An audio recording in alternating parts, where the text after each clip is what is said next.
develops an identity as a consequence of interaction with others. However, when it comes to human interaction, to keep our image is a natural condition. Communications specialists say that we have to daily manage our image, or face. According to them, there are 4 types of face. You're using your natural face every time you desire to be appreciated. When all you wish is to be free from the imposition of others, you're making use of your negative or autonomy face.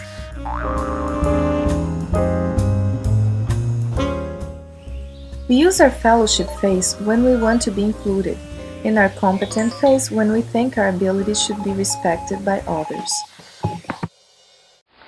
Sometimes, when we don't manage correctly our face, we become a threat to the other person's face.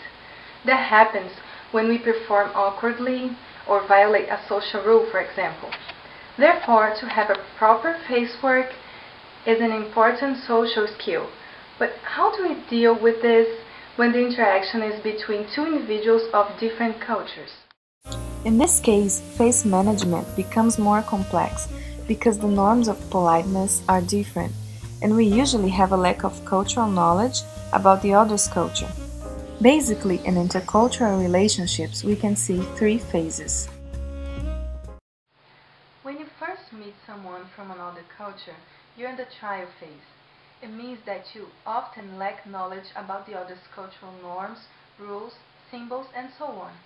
In this level, we usually commit mistakes and violate some rules of the other's culture. That's why, to be competent in this phase, you have to be able to deal with incompetence. Chiquinho and Denise are married for 25 years and live in Leominster. When they first went to visit his family in Brazil, Denise had to deal with a lot of differences. I was very uncomfortable meeting his whole family because of the language. Because I didn't want to, I was afraid of the impression I would give, lacking the means to communicate with them. So I was very afraid that like a gesture or my face would portray something that really wasn't true. Because without language, it was very difficult for them to get to know me as a person and vice versa. JB is Brazilian and lives in the US for more than 15 years. He is a server at the Olive Garden and daily deals with people of several cultures. I've seen, like at restaurants, how a lot of Asian people, they drink like hot water, like just pure hot water. And like to me that's kind of funny because we tend to drink like hot coffee or hot water mixed with our tea. But I mean, I've seen them order a lot of just plain hot water. Competent intercultural interlocutors are able to use this first phase as a way to build relationships further and move on to the second phase. And I think it's funny how like I can relate to the Brazilian people and to the American people as well. And one thing that I found is like us Brazilians, we're really like friendly. Everybody's like, woo, like, hey, and sometimes you don't even know the person that well, but you guys are like act like your best buddies and like, oh my God, what's up? And but I found it like with my American friends, it's funny because Americans are more like, they're like, not that they're not friendly, but they're more serious, and they like to get to know the person better before they I don't know, and before they they act a certain way.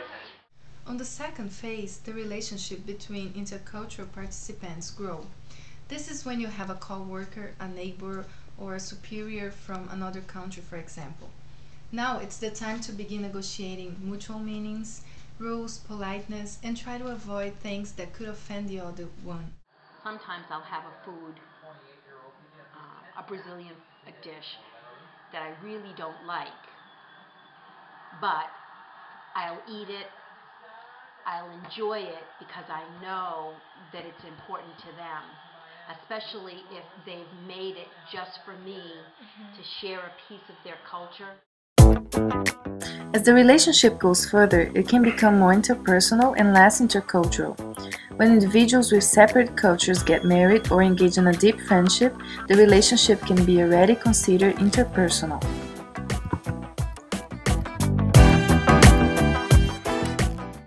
This leads us to the third phase, the renegotiation. In this one, people become interdependent and they may engage in acts such as mixing their native languages or creating entirely new words to refer to concepts they share. In short, in this phase, people go from intercultural to interpersonal partnership. From now on, their tensions will revolve more often around relational rather than cultural identity.